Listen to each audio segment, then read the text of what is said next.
Chapitre 11. L'esprit de groupe. 7 février au 6 avril 2013. Le procès des trafiquants dont l'arrestation avait coûté la vie à Simone Belby se tint 4 mois après les faits, vers la fin du mois de février. Dans l'intervalle, les relations entre Muldoon et Harry avaient lentement évolué, les deux hommes étant passés de l'indifférence la plus marquée à des échanges retenus et prudents. C'était un progrès cependant, chacun ayant fait certaines concessions. Ainsi, 3 jours après que Harry lui en eut donné l'ordre, Muldoon s'était présenté le samedi à l'entraînement, le visage fermé.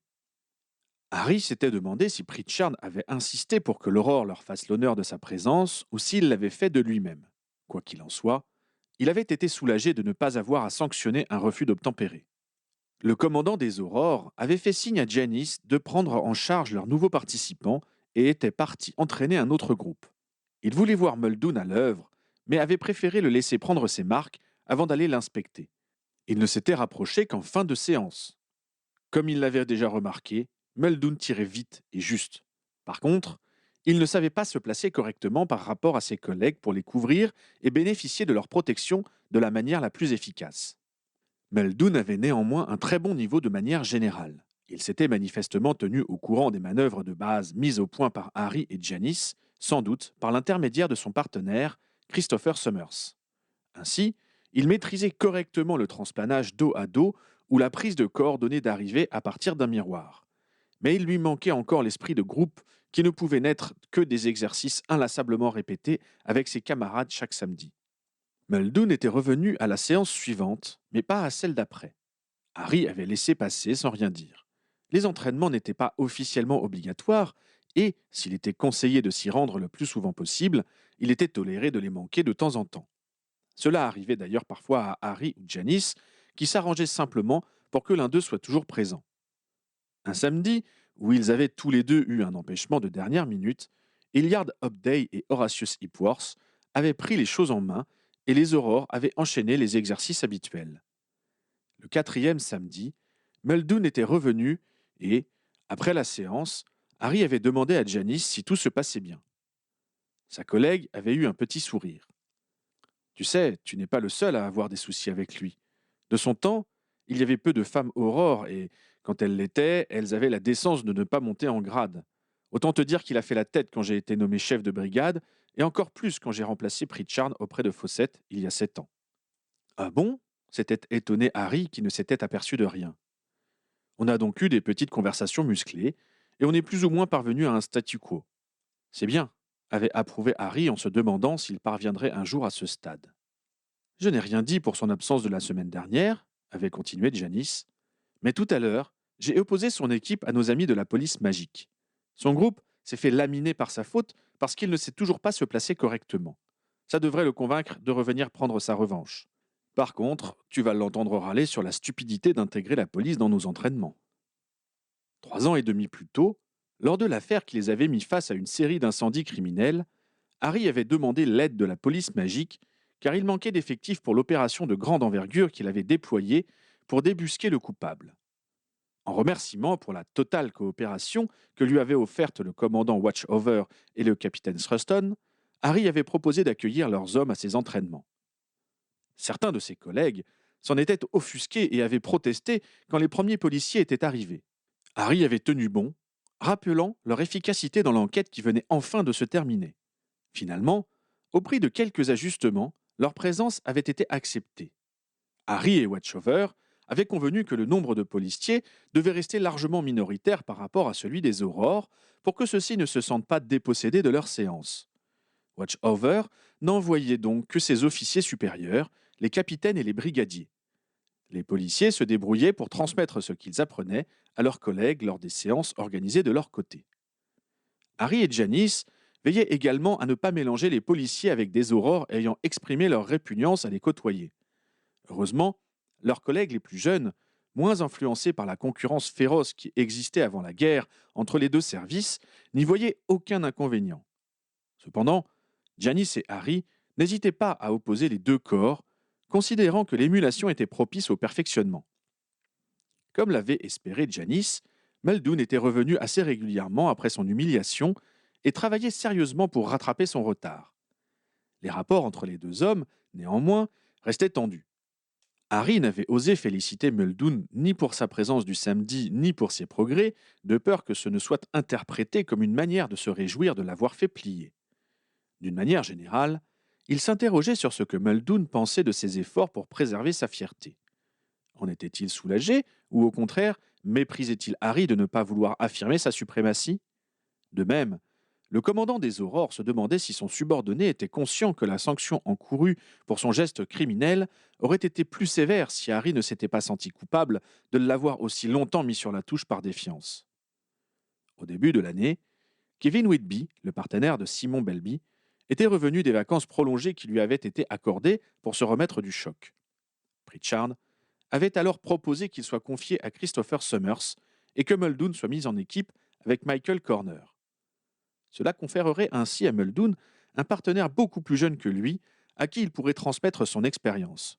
De son côté, Michael avait participé à la mise en forme des enquêtes lors de la mise en place des nouvelles règles de procédure et saurait faire le nécessaire pour que leur dossier soit aux normes. Harry avait accepté cet arrangement et, autant qu'il avait pu en juger, Muldoon n'en avait pas paru mécontent. Il n'avait pas manifesté de satisfaction pour autant, mais Harry comprenait que cela puisse être contraire à sa dignité. Les malfaiteurs furent condamnés à 5 ans d'emprisonnement pour la vente de produits illicites et dangereux. Le décès de Belby y fut évoqué en étant qualifié d'acte involontaire. Sans l'intervention malvenue de Muldoon, une accusation d'homicide aurait sans doute été lancée. La défense aurait alors dû démontrer que la conjonction des deux sorts qui avaient causé le décès n'était pas concertée. Ce demi-silence fut farouchement commenté chez les Aurores. Plutôt que de laisser les théories se développer, Harry décida d'en donner la véritable explication. Il y a eu des irrégularités lors de l'arrestation, ce qui nous a obligés à transiger avec la défense, indiqua-t-il en réponse à une question qu'on lui posa dans la grande salle du QG, de manière assez forte pour être entendue par tous ceux qui se trouvaient aux alentours. C'est ce qui arrive quand on outrepasse les règles. Quoi qu'il en soit, cela ne nous aurait pas rendu Simon, et ceux qui ont lancé les sorts qui ont causé sa mort sont en prison pour des années. Gardez bien à l'esprit que notre mission est de défendre la loi et que notre conduite doit toujours être irréprochable. Quelles irrégularités? Demanda l'un des Aurores. Le dossier est clos, fit sèchement Harry. Il n'y a plus à y revenir. S'il avait mis au courant de Janice, pour qu'elle ne se sente pas mise en accusation, il se refusait à épingler Muldoon en public. Il savait que les rumeurs couraient et que Muldoon pourrait raconter une version arrangée à sa façon, mais Harry n'avait jamais mis au pilori une des personnes sous ses ordres. Le procès et l'explication mirent le commandement des Aurores en difficulté. Pour commencer, la façon dont Harry avait expliqué la situation avait choqué un grand nombre de ses subordonnés. Les Aurores trouvaient indécent qu'il semble davantage condamner l'action des Aurores, qui avaient perdu l'un des leurs, plutôt que les agissements des malfaiteurs, qui étaient des meurtriers. Le silence de Pritchard à ce sujet montrait clairement son désaccord. Il aurait sans doute préféré que Harry pointe l'intransigeance des lois et de la justice ou la roublardise des avocats de la défense. Le sort d'incendie de Muldoon fut également commenté. Le commandant des Aurores ne sait qui en avait parlé, peut-être Muldoon lui-même ou Kevin Whitby, qui avait assisté à la scène. À moins qu'un des combattants arrivés sur les lieux quelques instants plus tard n'ait deviné ce qui s'était passé. Quoi qu'il en soit, d'après ce que lui rapporta Janice, près d'un tiers de la brigade pensait que c'était bien fait et que cela compensait le défaut de jugement. Quand il l'apprit, Harry ne regretta pas d'avoir fermement condamné le sortilège, même si cela devait lui valoir une impopularité passagère. Il l'estimait préférable au sentiment d'impunité que ses équipes auraient pu éprouver s'il avait paru soutenir l'attaque portée par Muldoon. Il comprenait leur colère et leur besoin de vengeance. Il avait lui-même ressenti ce penchant et avait lui aussi dérapé à une reprise. Mais cela ne rendait pas cette inclinaison légitime pour autant. En tant que commandant, il était de son devoir de rappeler à ses équipes que leur fonction avait pour objectif premier d'empêcher leurs concitoyens d'exercer une justice privée. Celle-ci ne pouvait donner lieu qu'à une escalade de la violence et déboucher sur le règne du plus fort sur le plus faible. Il était donc particulièrement grave de leur part de déroger à ces principes. Il se souvenait encore avec acuité de son entretien avec Kingsley Shacklebolt quelques semaines après la bataille de Poudlard. Celui-ci lui avait fait comprendre qu'il espérait le voir s'engager dans le corps des Aurores pour personnifier la droiture et servir d'exemple. Harry faisait de son mieux pour être à la hauteur des espoirs du ministre de la Magie. Il n'y avait plus qu'à espérer que le message était passé et qu'aucun de ses subordonnés ne le contraindrait à prononcer de punitions exemplaires.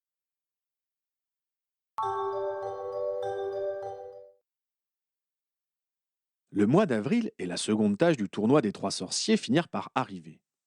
Comme la fois précédente, Harry s'y rendit avec sa belle-sœur et le secrétaire de la coopération magique.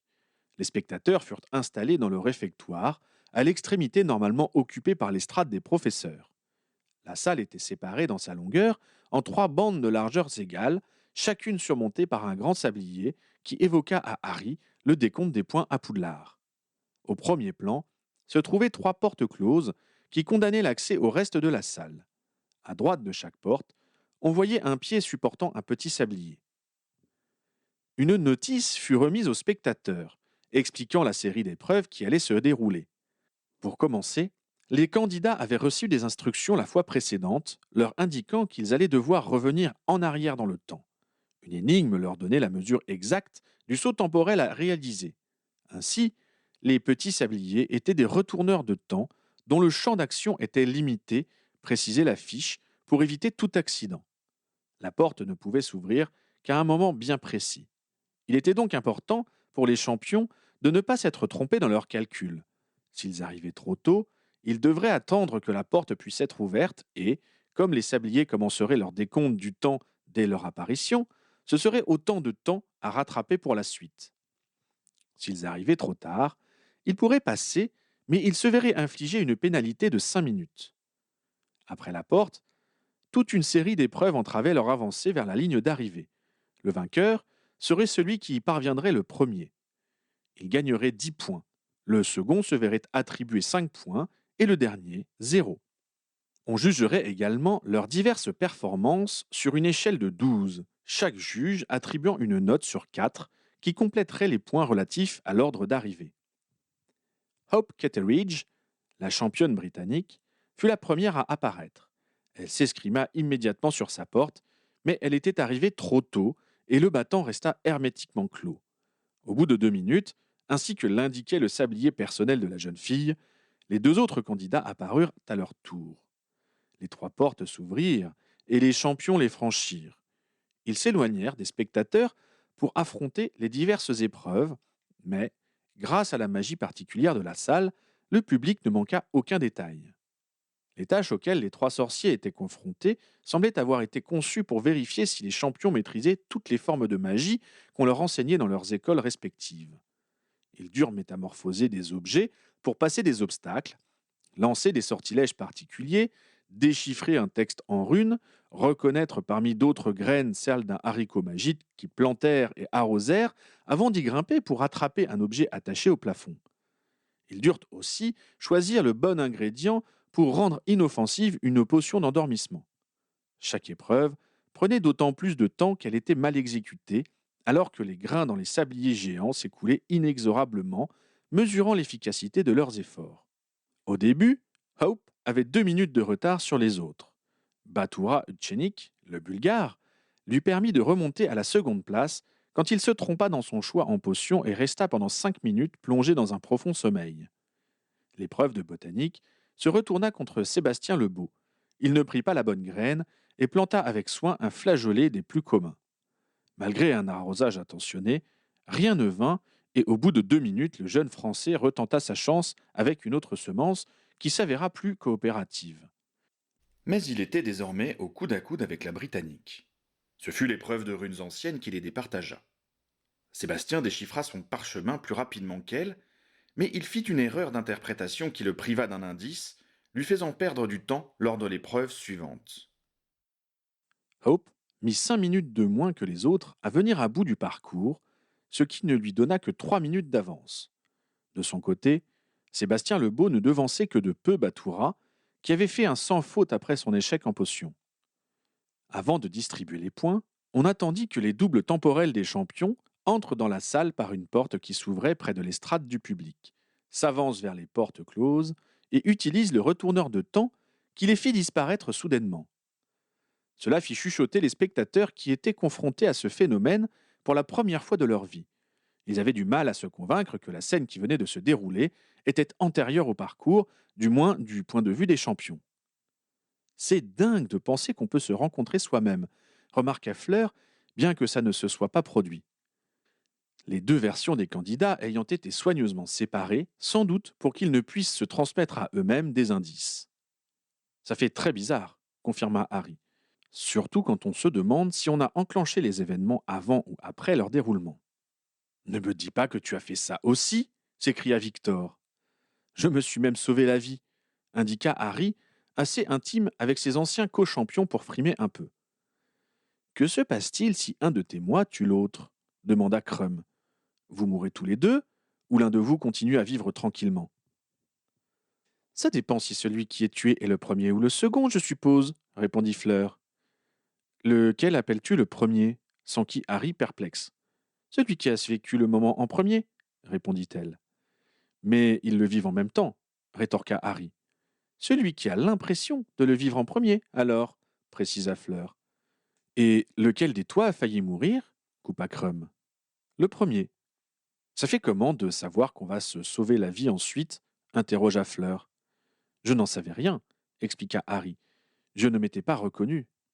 Attends, un type mal coiffé avec une cicatrice en forme d'éclair sur le front, ça ne t'a vraiment rien rappelé?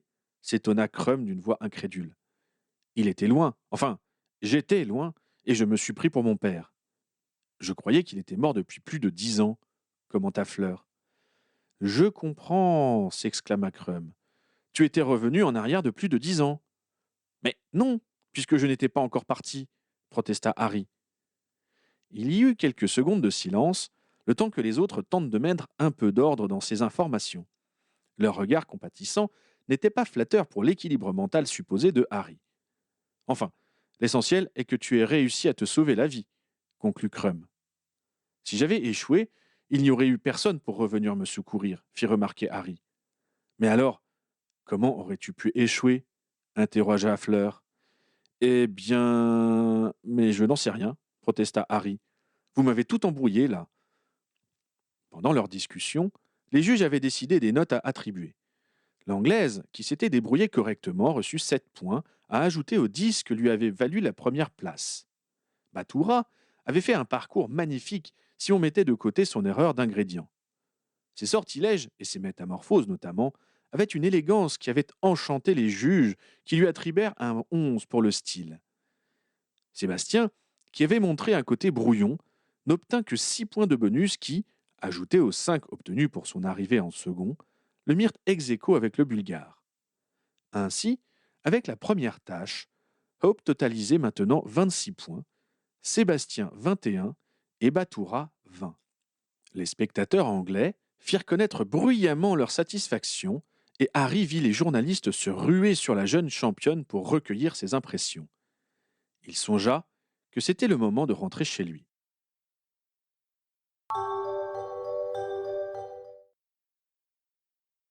Le lendemain était un dimanche. Une fois sorti de table au terrier, Ginny proposa à Harry d'aller voir la retransmission de la seconde tâche par Pansine.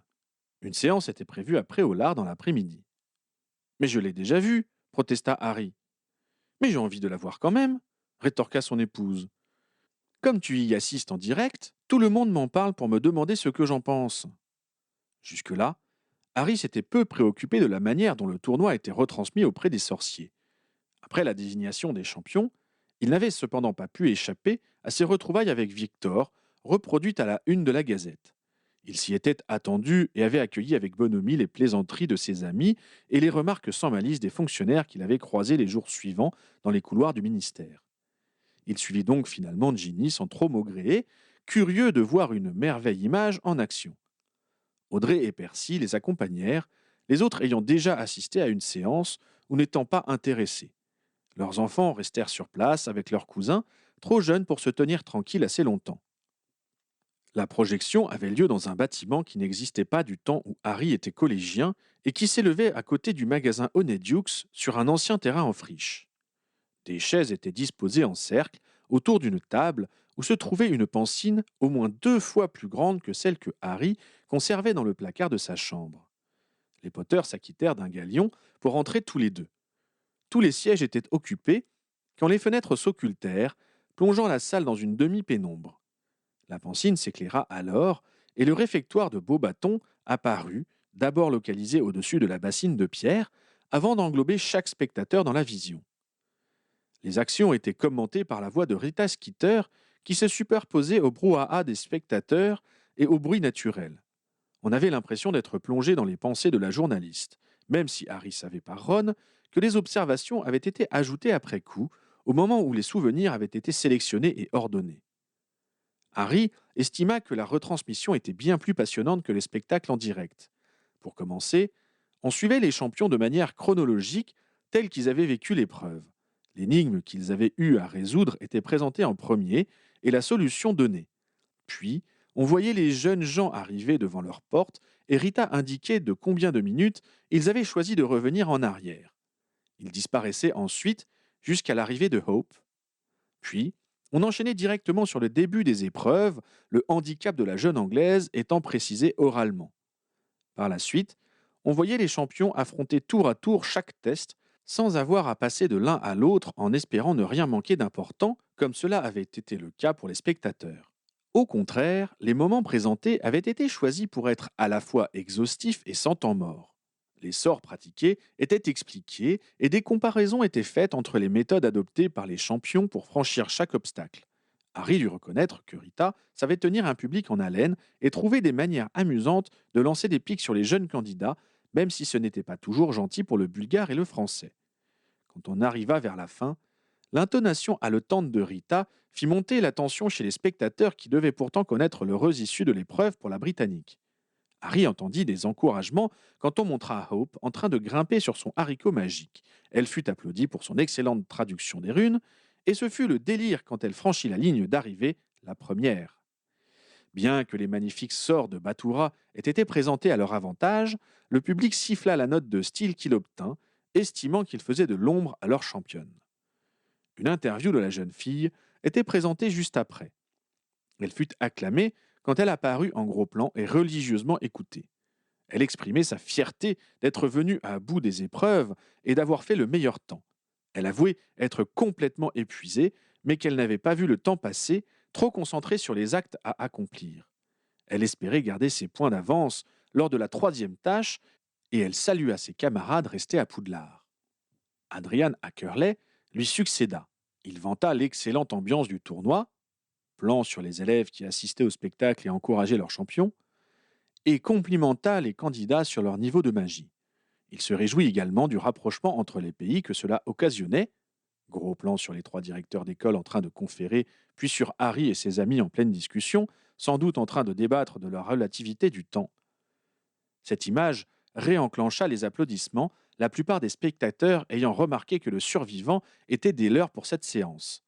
Enfin, le secrétaire de la coopération magique réaffirma sa confiance dans les capacités de Hope à remporter définitivement la victoire.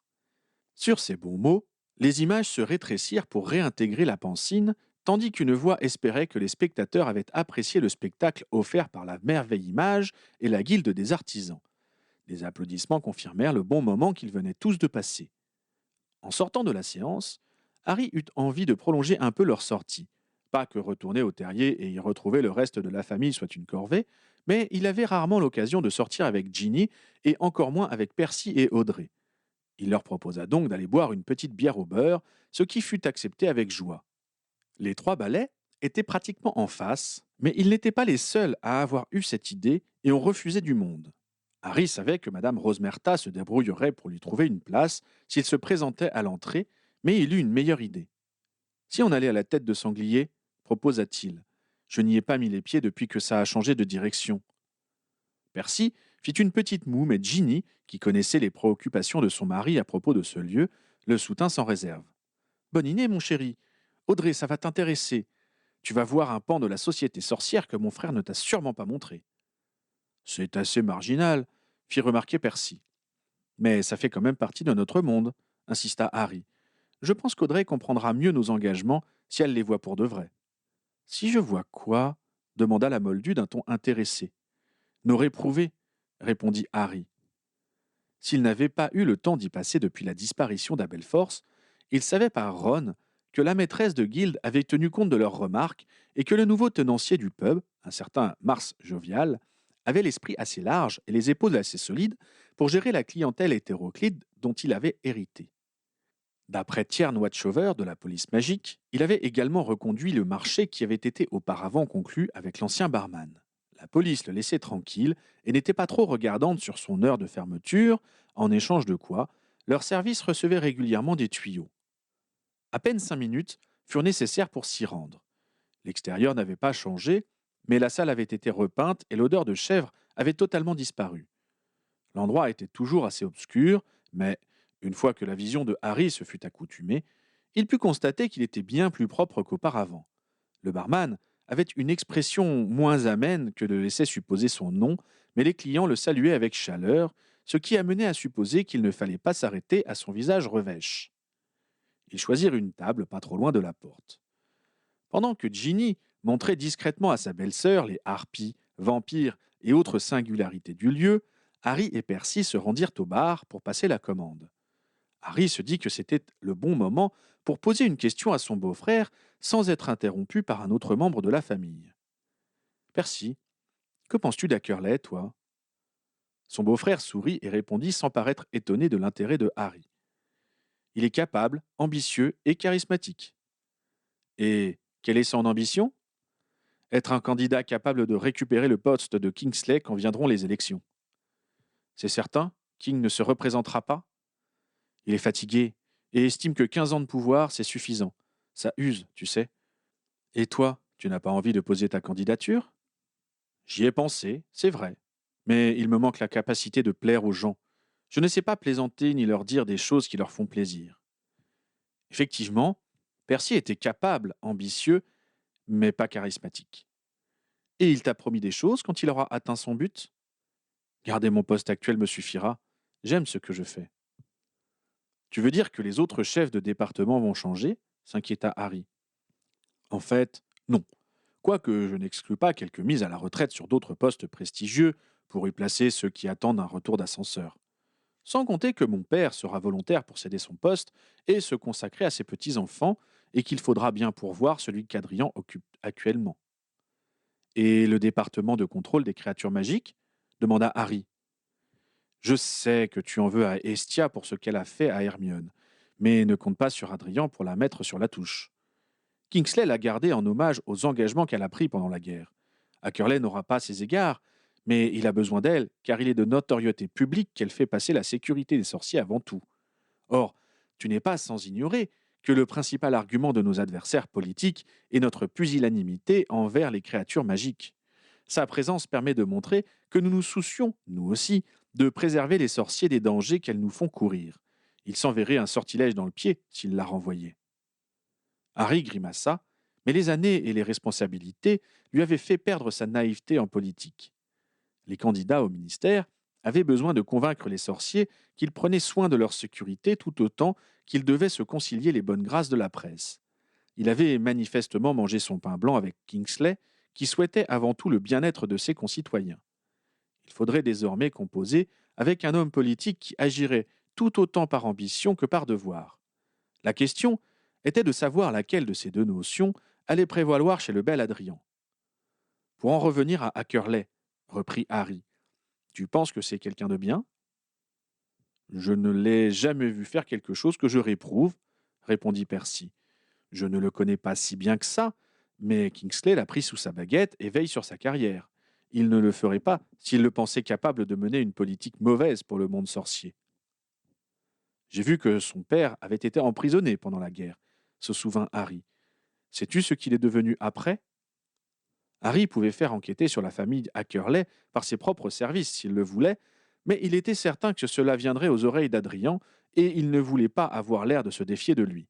Il savait pouvoir faire confiance à son beau-frère pour ne pas répéter ses questions à l'intéressé. D'après King, répondit Percy, le père travaille à la poste de préolard, mais ne vit pas au village. Il a préféré s'établir dans le monde moldu, sans doute s'y sent-il plus en sécurité. Stewart, le frère d'Adrien, est employé au laboratoire de Sainte-Mangouste comme assistant de maître de potions. Il semble qu'il vive à Londres et qu'il se soit marié avec une moldue. Adrien aussi vit chez les moldus? interrogea Harry, qui ne l'aurait pas imaginé aussi rattaché au monde non sorcier. Non, ce serait un suicide politique. Il vit à Tutshill, dans le pays de Galles. Ce lieu était un village sorcier ancien où avait été fondée l'une des équipes de Quidditch britanniques, les Tornades de Tutshill. Et que faisait-il avant la guerre, sans qui Harry, qui ne l'avait pas connu à Poudlard, ce qui indiquait qu'il était plus âgé que lui. Il a travaillé 2 ans au département de la justice magique. Grâce à son poste au ministère, il a su qu'il était prévu d'arrêter sa mère, mais est arrivé trop tard pour la sauver et pour empêcher qu'on emmène son père en prison. Par contre, il a réussi à récupérer son frère et à s'enfuir avec lui. Ils ont passé le reste de la guerre du côté moldu. Dès qu'il a su qu'on avait gagné la bataille de Poudlard, il est revenu, a pris soin de son père et l'a installé chez les Moldus avec son frère. Il a repris sa place au ministère et s'est fait remarquer par Sturgis Podmore qui l'a présenté à Kingsley. Je pense qu'il aurait eu le poste de secrétaire de Podmore si finalement King n'avait pas préféré le donner à Hermione. C'est ainsi que je l'ai récupéré. Et ça te plaît de le former pour qu'il monte au-dessus de toi questionna Harry, trop curieux pour faire preuve de délicatesse. Au moins je le connais, et il semble avoir les mêmes valeurs que nous. Quand on lui a demandé d'assister Ginny pour récupérer des objets magiques étrangers pour le musée, c'était une sorte de test. Il a démontré qu'il avait l'esprit ouvert, qu'il était cultivé et qu'il avait le tact nécessaire pour nous représenter auprès des puissances étrangères. Tu t'es servi de Ginny pour le jauger? Oui. Elle n'est pas mauvaise pour évaluer les gens, reconnut Percy d'un ton trahissant sa fierté. Cela expliquait pourquoi Ginny avait deviné très tôt les espoirs que Kingsley fondait sur Ackerley, comprit Harry. Les questions de son frère lui avaient tout simplement mis la puce à l'oreille. Je suppose qu'elle t'a dit qu'il était charmant, s'exclama-t-il. Il devrait plaire aux sorcières, confirma Percy dans un sourire.